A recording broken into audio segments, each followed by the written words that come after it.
Hello guys! Welcome to my channel. Magluluto po tayo ng chicken biryani. Una natin gawin, nagpainit na yun ng mantika para sa ating onion. Ayan. Ito-toasted lang natin yung ating onion.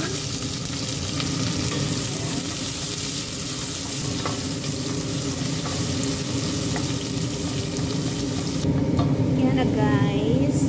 Brown yung ating sibuyas. Guys, tapos natin hanguin, isusunod natin ang ating chicken. Yan, sa same kaldero, ipapry lang natin itong ating chicken. Papry natin ito ng konti, yan, same oil din, yan.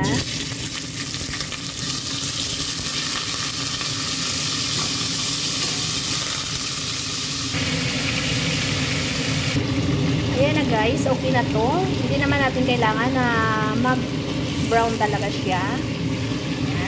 Hanguin na natin. So guys, same kaldero pa rin. Gagamitin natin, ilalagay natin itong ating onion, garlic, at saka ginger.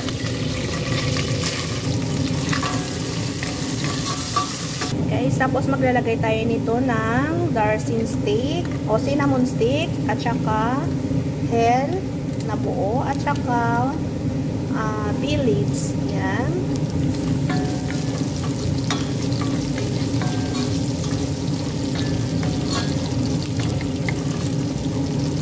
Tapos, lagay natin ang ating tomato. Yan, sinaprak ko lang ng tomato. At saka lalagyan natin itong biryani masala. Biryani masala. At saka lagyan natin ng turmeric powder. Pura natin. Lagyan din natin guys ng biryani paste. Yan. Yan guys, biryani paste. Maglalagay din tayo ng yogurt. Ayan sa ating yogurt. Maglalagay tayo ng konting tomato paste. Konti lang. Tapos, isusunod natin ang ating chicken.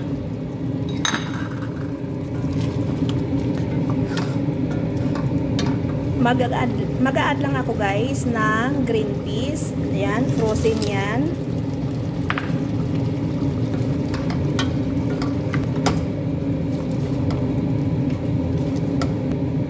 Optional lang yan guys. Nasa inyo na kung maglalagay kayo o hindi.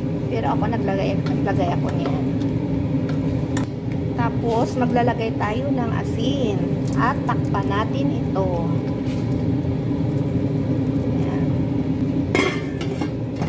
Bago ko pala makalimutan guys, i-add natin ito yung ating onion kanina na pinarito, at saka yung ayan,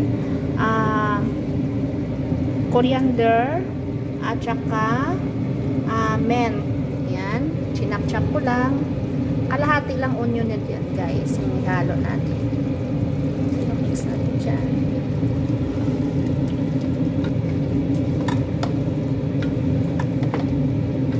Yan na guys, okay na yung ating biryani. Ngayon, yan na guys, luto na yung ating biryani. Ngayon, mag-prepare din tayo para sa bigas. Magpapakulo lang tayo ng tubig. Ng cinnamon stick, bay leaves, at saka mismar. Yan. Lagyan din natin ito ng asin. Maglalagay din tayo ng ghee. Takpan lang natin para mabilis kumulo. Yan na guys, kumulo ng ating tubig, kaya ilalagay natin ating gas. Yan na guys, okay na ang ating rice. Hanguin na natin at salain. Yan na, nasala na natin. Tanggalin natin itong mga nilagay natin mga spicy. Ayan na guys, naglagay na ako ng kanin. Tapos ilalagay natin ang ating chicken.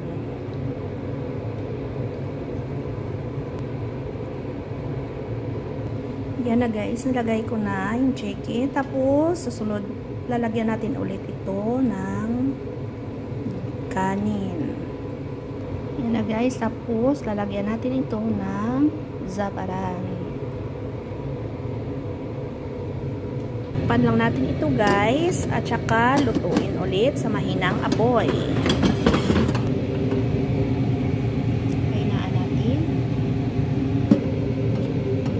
After 20 minutes, okay na yan para maluto yung ating kanin.